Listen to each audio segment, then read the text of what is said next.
morning, it's January 10th, and this is To My Liberal Friends. Well, Donald Trump has done a lot of dumb things, but the one that rankles me the most is his constant claim that the election was stolen from him. He never realized that in 2016, people voted against Hillary Clinton more than they voted for him, and in 2020, it was the reverse, with people voting against him more than Joe Biden. I find it amusing that the person hired by the Trump campaign in 2020 to find voter fraud recently penned an op-ed in USA Today. Ken Block made it very clear that he found no evidence of voter fraud and communicated that information to Mark Meadows. Quoting Mr. Block, "The findings of my company's in-depth analysis are detailed in the depositions taken by the Select Committee to investigate the January 6th attack on the United States Capitol. The transcript shows that the campaign found no evidence of voter fraud sufficient to change the outcome of any election. That message was communicated directly to the White House Chief of Staff, Mark Meadows." End quote. Now that's going to make it difficult for Mark Meadows to contradict that information. And if Meadows is forced to testify that he passed that information on to Trump, it will be damning evidence in a trial. He then went on to state that his company's, being Mr. Block, contract was to deliver evidence of voter fraud that would stand up in court. What little voter fraud he found was bipartisan, with both Republicans and Democrats casting duplicate votes. Most of these were people with two homes that took advantage of the two addresses. Basically, he's saying that Trump's campaign knew that making the claim that the election was stolen from them was false, and yet they continued to make the claim. And Trump has repeated this claim so many times that now a significant number of people believe it to be true. I have to assume that's been his goal.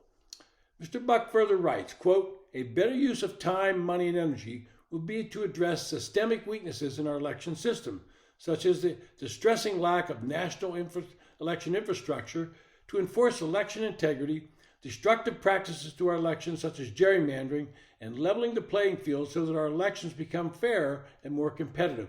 End quote. Well, one step that I would take would be to eliminate mail-in ballots, at least for a short period of time, to restore faith in the electoral process. Absentee ballots could still be used, but under strict supervision. And this is the major problem that Trump has created by undermining the credibility of the nation's election system, and it has to be restored. People seem to doubt that we're having fair elections because Trump keeps telling them it was stolen from him.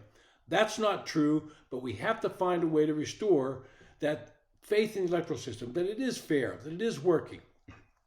A second topic today is almost similar. Over the weekend, current House Speaker Mike Johnson negotiated a deal with Chuck Schumer to keep the government funded and avoid a government shutdown.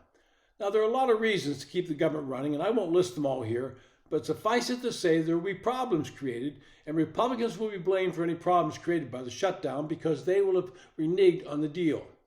The problem for Johnson is that the top-line spending deal he cut is very close to that what former Speaker Kevin McCarthy agreed to with Joe Biden last spring. It was a win for McCarthy then, and it's still a win.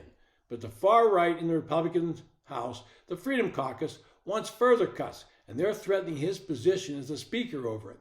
They're demanding these deep cuts, even though they know it has no chance of passing in the Senate or being agreed to by the White House, or they might file a motion to vacate the Speaker's chair.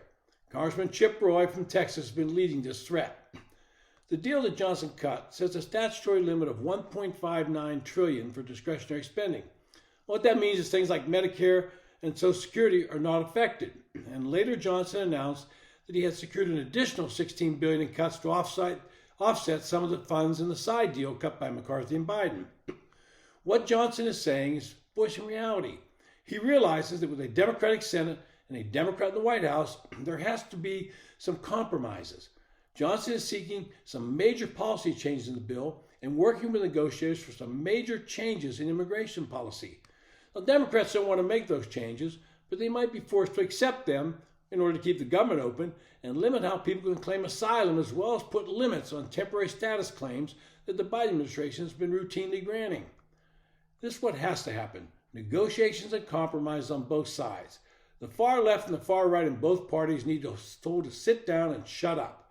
For conservatives, that means electing Republicans to the House, the Senate, and the White House, and then, and only then, do you have the power to make the cuts that are needed.